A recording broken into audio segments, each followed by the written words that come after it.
Hi guys, Crystalline here. So I decided to drop in quickly to talk about something interesting that I heard today in a conversation as I was coming back from Windhoek today, back in Sumep. So, some people might argue that there are like this whole promoting women's rights and empowering women and giving women a voice. Some people might think that that is something that is becoming a little too much and that we're not doing anything for the boys and things like that. But today I just realized that what, we don't really know how far this whole empowering women is going, and what type of message we are sending out there. So I was fortunate enough to hear or overhear a conversation that was going on behind. So I was seated in the front seat, the front passenger seat, and there were two ladies at the back, and they had never met before. They just met like in the car because they were sitting next to each other. So they were going on about how absent the fathers are, the fathers of their children are in their lives or from their children's lives, and how difficult it was for both of them to actually go through the process of raising their children in the absence of their fathers. And one of them even made an example of how she has learned her lesson because she became a mom at the age of 17, and that she was very scared because that at that point in time the man or the father of the child is the one that needed to provide for them, even her. So she had to drop out of school, she had to try to find a job, so every little thing she could do and money she could earn had to go to him because he practically was in charge of everything, of running the house or whatever it is. He was controlling her, including the child. And the other one talked about how she could not even say anything regarding him having to take care of his child because he would get violent. As much as we're really working on empowering women, this goes way deeper than just standing or holding conferences or inviting women to come and celebrate one another. I'm not I'm speaking under correction. I don't know if there are any organizations or if there are any campaigns or things going on that is really taking this whole empowering of women to the grassroots level. And if it is, what type of message are we really communicating?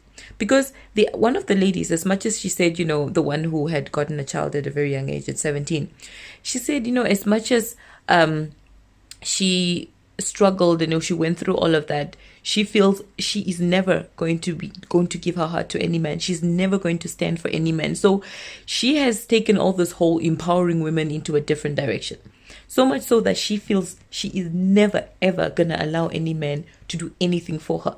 So that, as much as that sounds like an empowered woman, it's kind of sad because it just shows that this woman has been through so much that she hasn't healed from it. Not only has she not healed from it, but she has chosen to never open her heart out to a man ever again.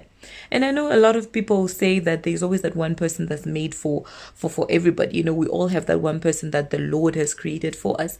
This woman shut herself out completely because of the terrible experiences she went through in the past from the father of the children.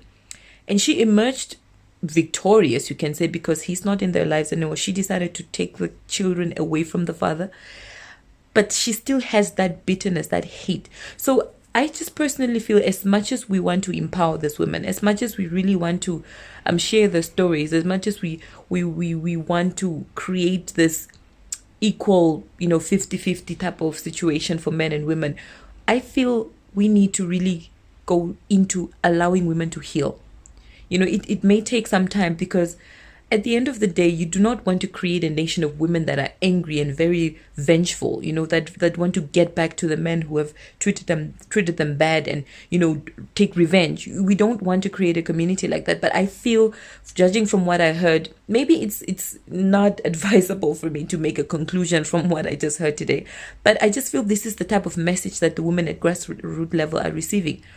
I'm 50-50. I'm going to be at the same level as he is, At the end of the day, a man and a woman need to create that unit, to create a family to create that father and mother figure, parent figure or guardian figure for their children, right? So yes, it was very, very sad to actually hear the terrible things that they went through, raising their kids and not having the freedom to be able to make decisions because they weren't earning enough, or because the men were basically suppressing them. And it's also sad to hear how they had really had to struggle going through all of this. And you can tell there's still a lot of pain.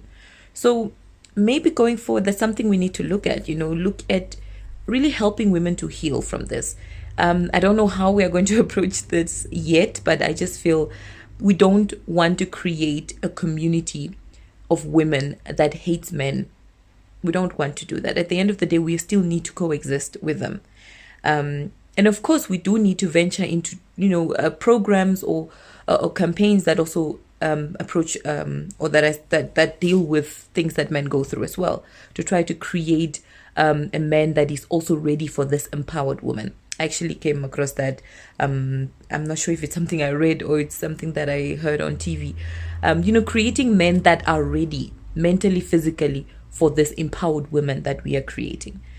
So yeah, I just thought I would share that because it really hit me that there are a lot of women that have gone through so much, and it's really deep. It goes way deeper than us having to empower them to become their self-sustainable and all that.